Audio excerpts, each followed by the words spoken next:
woke up this morning and I forgot how to make YouTube videos. See, my lemsip wasn't drinkable when I started trying to record this video. It is now drinkable. I'm not still ill, by the way. I had this bad cough or flu or whatever the hell it was. But the same thing happens every time I get some kind of cough, cold or flu. I have lemsip. I have too much lemsip, and then I just keep drinking lemsip after I'm ill. And maybe the lemsip will run out. I won't get any more, but I have to finish off with what I've got because I'm an addict and I need to quit. So a lot of you guys might have seen the coin video I did recently. Well, the short where I showed off this coin. I just thought it was a cool looking coin. Got the Queen on it. It's a $2 coin from the Cook Islands, and I've been getting into, as you can see, I've been getting into my coins. I got a new lamp. See that new lamp? You might have seen my previous lamp, which is the other side of the room. That's right. I bought a whole new lamp simply because I couldn't be bothered to move the old one. But it turns out my cool little retro lamp is no longer being made or sold. So I got this one. It's got a kind of retro feel to it. It's got a kind of retro feel to it. It's all right. It's all right. I literally got it to help me look at the coins. My plan at the moment, this is sad and boring, but I'm just telling you what's going on. We're going to talk about my coins, then we're going to talk about the two projects I spoke about in the previous video, Smoking Robots and Skeleton Party. So if you're interested, stick around. If you're not interested, stick around anyway, so that I can torture you with boredom. So, starting off nice and easy for the coin collection. We've got two nice little books here for 1 penny and 2 pennies. I decided it would be in my best interest if I collected the current British coins at their smallest value, just in case I fall into debt. You know, that would be the worst thing, is if I started collecting an assortment of pound coins and then I suddenly have to throw them away to feed my family. And it's really simple what I'm doing. It's just chronological. So I literally went through my change and looked through the pennies, looked at the dates of the pennies. Sometimes there's special editions. I'm not sure what I'm going to do with the special editions. I'm not terribly interested, to be honest. I just like the idea of chronologically collecting coins. So this is the penny book, although I'll tell you something that drives me absolutely insane about these are nice little books to put your coins in, but see, on this page you put them in that side, same again, and then halfway through the bloody book you start putting them through on that side. The pages, they're sort of facing each other, if you know what I mean. They swap over at the centerfold, and I can't describe what it does to. It's somewhere between OCD and dyslexia. It drives me absolutely insane because I'm looking at the pages and I'm like, right, so that's 1991, 2, 3, 4, 5, 6, 7, 8, 9, 10, 11, 12. And then my brain has to remember that that's not the next one. That actually, that is the next one. Because when you turn the page, that's where you would put it in. So that's where the count continues. So when halfway through, I'm counting up 1, 2, 3, 4, 5, 6, 7, 8, 9. And then I go for that, but I've got to go there because... do you know what I mean? Did you... do you know what I feel like I'm getting heart palpitations just trying to explain why it pisses me off so much. Is that an OCD thing? Is that what the hell do bastards? That's what they are. Actually, that reminds me, I should probably go in there. Because I bought that little organisational thing for my coins. Although I imagine as my coin collection gets bigger, that will be baton weight compared to what I'll need. So this is the two penny book. And there, right there, is the 1971. Is it 1971? Yes, 1971. Two penny, which I believe, unless there's a 70 that I don't know about, I believe that is the earliest two penny piece you can get, because after 19... Oh, here I go. Don't trust me, I'm not an expert. But after 1970, that's when when we switched over to decimal. That's when it became 100 pennies to the pound, and before that, pre-decimal, it was 240 pennies to a pound, and I believe a shilling was 12. I think that's right. A shilling was 12 pence. There was I don't know. Do you know what? I knew this the other day, but that's the thing, though. I just have to I have to learn things a couple of times before I remember them. But I got my head around it quite a lot. I think the problem is I encountered. I think it is a shilling that's worth 12 pre-decimal pennies. But I find it so interesting just looking up and finding out about old currency.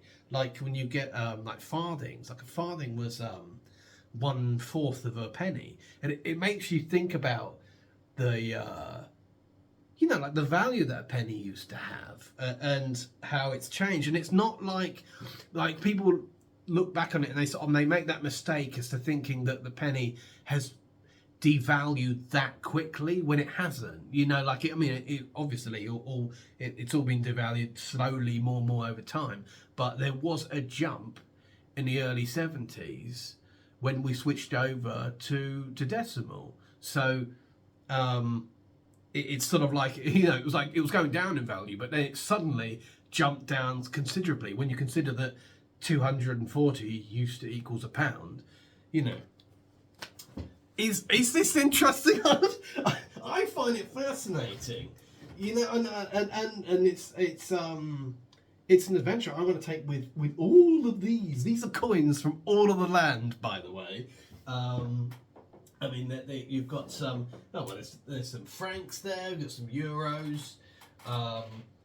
Do you know what? I'm even interested in tokens. Look, Bell Fruit token, 10p. Stuff like that interests me. And there is, let's see, is that what I was looking for? No, that's a euro coin. As is that. There was one that interested me. There is Ghetto Telefonico. And this is similar to the euro coins. This was there's actually no date on this one. It looks like a date, but it's not. I think it's just like a serial number or something.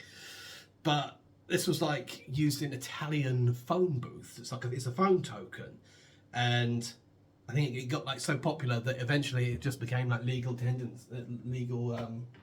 tender. And I like the idea of collecting coins and building up a collection chronologically of as many different coins as possible, because you learn stuff, and I think you learn some very real things about different places and different countries. It's one of the few times you'll find me interested in geography, or anything geographical for that matter. I think it makes me think about. Funny enough, there's a show called Top Gear. Everyone in the UK will know it. I think it is known fairly well abroad. But I always loved Top Gear because of In particular the specials. I mean, fuck cars. Cars are fucking boring. But I love Top Gear's specials where they went to different countries, because they experience different countries in a way that you don't see. Like, no offense to even, like, you know, I'm not going to name names here, but even like some of the most esteemed British documentary makers that go off into the jungles of touchables and showing the beauty and splendour, and I don't want to see a fictionalized version, a false reality of another country, because, like, let's face it, like, all countries are skanky in their own way, and I don't mean that disrespectfully. I mean that in, like, the most reality-based you can be. You know, like, if you go on holiday to a country, they are going to take you to the nicest, most beautiful parts of it, and tell you just how perfect and lovely the country is. People mock North Korea for doing that. I think they've got like a fake North Korea that you go to if you go there. But the fact is that to some degree every country does it. They don't mean to. I mean, they're just trying to make their guests feel welcome. You know, they're just trying to, you know, if somebody comes to see your country, you don't think about, I'll stick them in the slag pile. They'll feel perfectly at ease there. You know, but to me, I like the reality of countries. Because, you know, going back to the Top Gear point, I think it's because a lot of the time in Top Gear, because it's a car show, and they have, well, it's a car show in theory, but they have to get their car sorted out a lot of the time, so they often end up in garages and mechanics, which, you know, these are the sort of places which typically aren't dressed up for tourists. So you get that sort of dose of reality. But I feel like this is a similar thing when you start learning about money and you start to learn about the different sort of changes that have occurred. I mean, you know, when you just the example about switching from decimal to pre-decimal, that's a very significant change. I mean, the pound is old. The pound is incredibly old. I think it's been going since like the 600s or 700s. That is very old. I believe I read somewhere. I don't know if it's an off the cuff statement, but somewhere referred to it as the oldest currency in the world. And so to just think in 1970 they were just like, change places. It makes you sort of think about the significance of that happening. So I just realised I have banged on about money for like 13 minutes. I didn't intend this video to be that long. Well, I mean, I knew there was 3 subjects, and I knew I liked to waffle, but God, I didn't in a million. I don't know. Oh, and the other thing, sorry, one more coin, just for those who are asleep, and I'll give you some pleasant dreams. I've no idea why this coin gave me that weird, this is so cool, but at the same time I feel like a villain as I'm holding it. This is, I believe it's 1944. It is 10 something. 1944, 10 something. I believe that's either Deutschmarks or the, I don't know if there is a lesser currency in a Deutschling. I have so much to learn.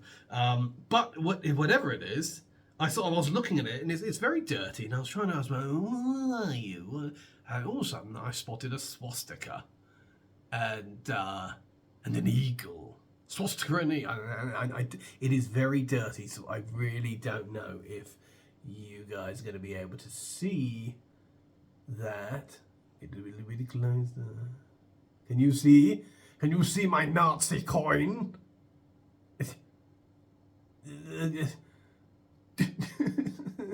I swear I had it a minute ago. I think that's the best we're going to get. Yes. So that's, I was like, wow, that's interesting, you know, like a coin with a swastika on it, but all intend to be collected. So that's another coin added to be collected. I think I'm going to slowly sort of work out which coins are going to I'll start being targeted for collection. At the moment, I'm just ordering big bags of money, and you know, sometimes some are matching up. Like here we've got 3 here. 3 of this. I think they're francs. No. Some kind of money. When it's written in you know, letters I know, it gets a lot easier. When it's written in letters I don't know, using pen strokes I've never seen before in my life, gets a lot harder.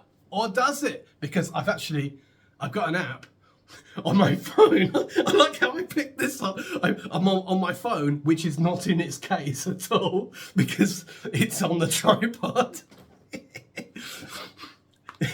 I got an app on my phone that I just take a photo of the coin and it tells me what it is. It's brilliant. I've also got an app that does that with leaves, so I can identify trees and stuff. The one for the coins isn't that great, but I've got like 3 different ones, and if you put their heads together, you can Google once you feel like they've poked you in the right direction, and then you eventually find it. It's a collaborative effort. Oh, and this, not that you can see it, if you're wondering what these are the British pre-decimals, like the halfpenny and the halfpenny. There's 2 different halfpennies: pre-decimal, post-decimal. So moving on, very late. I don't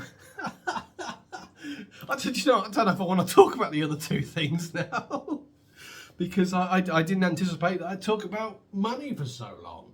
I tell you what, I will, because the thing is, the Smoking Robots and Skeleton Party remarks were really just a dictaphone to myself, if you know what I mean. So maybe I'll hold that for like a couple of days while I ferment. I did not realise that I wanted to talk about this so badly.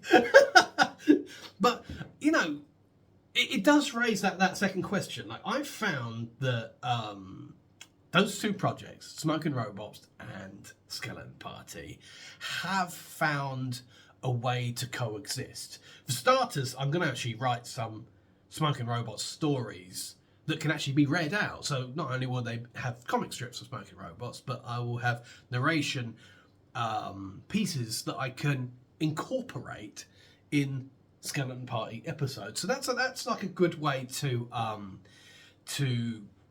keep it all together, you know. But with things like this, I'm not too sure where it goes, because I've also considered that I want to do a lot more videos about pop culture, about TV shows and stuff like that. That, to me, I'm all right keeping that in the same place as the Skeleton Party content, because I'm sort of like, well, it's all kind of, you know, it's all entertainment based, isn't it? But when I have things like this I want to talk about, do you guys think that I could benefit from having like separate channels, an entertainment channel and a video log channel, which is something I did used to do, and I stopped. I stopped doing it because I just tried to cut one of them. Really, I find it difficult to manage more than one YouTube account, but I also understand that sometimes it can confuse content. And I mean, like, you know, if you're interested in like comedy or entertainment, you might not be interested in me talking about coins every now and then. And I'm not talking specifically about a coin channel, but I think you guys, you can see it's kind of obvious that they are distinctly different subjects, you know, and it feels a bit odd having them on the same channel together. But I sort of would be interested in an additional opinion about that, like whether you think it's a big deal, or am I sort of making something out of nothing. But yes, should there be separation of creativity and coins? or video logs, or yeah, I would put them in a similar category to video logs, I guess. I don't know. I'm probably just rambling. But yes, the point is, I'll talk about Smoking Robots and Skeleton Party in a different video, and just leave this as a coin video. And yes, what do you think I should do about video logging versus actual content creation? You know. Anyway, thanks very much for watching. I hope this video didn't kill you. If it did, I'll write a story about you for the Skeleton Party. Take care, guys. I'll talk to you guys later.